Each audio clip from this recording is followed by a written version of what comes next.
trying to figure out why the lights weren't working on the skid steer was a huge task, and I'm going to try to sum this up. I'm going to save you all the time that I spent on tracing wires, all the troubleshooting steps that I took, why this bad fuse block eluded me this entire time.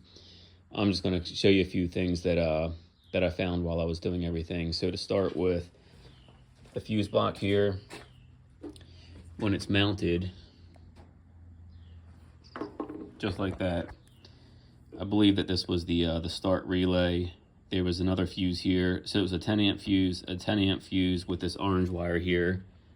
I don't know what that orange wire does yet. I didn't have to trace it out. And then there was nothing here. I didn't even have a second wire. Actually, I did have a second wire, but it was just kind of dangling there, so I'm not going to put that back in. This one here was originally a 20 amp fuse. Now, the wire was only a 14 gauge wire, so I just immediately took that away and put a 15 amp fuse in place. Anyway, that's the, for me, that was the light fuse.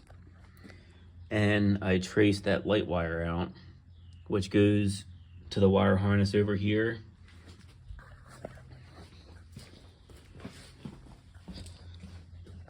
Out of all these plugs, it's the plug where you have the black and the yellow at the top. Well, the 3 yellows on the one side, the black, red, and white on the other side. And that red wire goes up through the wire harness. Why does it look coming this way? I'm sorry. Goes up through the wire harness here, all the way up to the cab enclosure, up into the instrument cluster.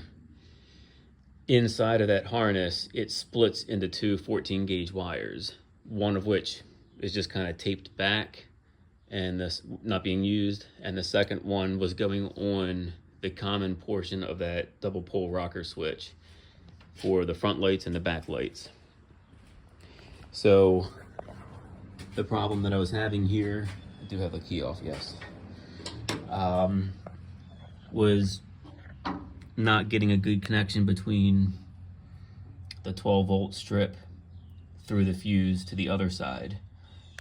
So getting this out of the fuse block was not very easy, but once I figured out what I had to do, it got easier. So you can see each of these fuse holders has these little ears.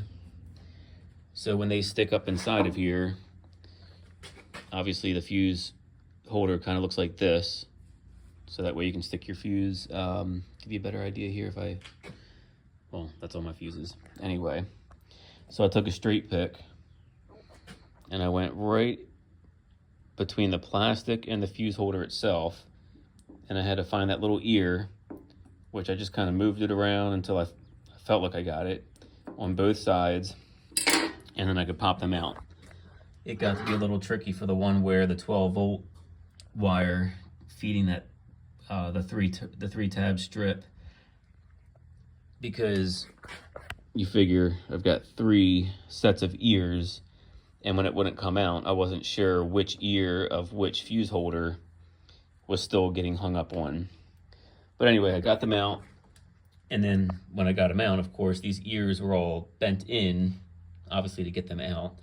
So I kind of separated the fuse holder, sprayed them with some contact cleaner, hit them with some sandpaper, and carefully bent everything back without stressing or fatiguing the metal. I didn't want anything to crack off of and not be able to hold a fuse.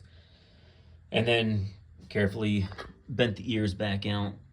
As you can kind of see what all that looks like. And I just tested everything, and for the first time since I've owned the machine, my lights now work. Because obviously now I'm getting 12 volts through the terminal, across the fuse, and out the other terminal. I'm trying to think if there's anything else along the way here. I guess that's about everything I wanted to show on this video. It's much easier to slide the cab forward to do that. In fact, I had just done the injection pump. Really sucked because, well, the injection pump was a huge job.